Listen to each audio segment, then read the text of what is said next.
National Weather Service in northern Indiana has issued a special marine warning for Lake Michigan, Michigan City, Indiana to St. Joseph, Michigan, 5 nautical miles offshore to midline of Lake Michigan City, Indiana to New Buffalo, Michigan, New Buffalo, Michigan to St. Joseph, Michigan, until 3:15 a.m. Eastern Daylight Time.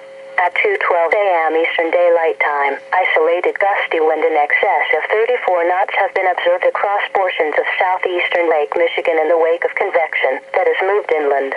Occasional wind gusts of 35 to 40 knots may occur through 3:15 a.m. Eastern Daylight Time or 2:15 a.m. Central Daylight Time before rapidly diminishing. Hazard: wind gusts to 40 knots. Source: Marine Weather Observations. Impact: overturned and capsized boats. Locations impacted include New Buffalo, St. Joseph, and Michigan City. Mariners can expect gusty wind and locally higher waves. Boaters should seek safe harbor immediately until winds subside.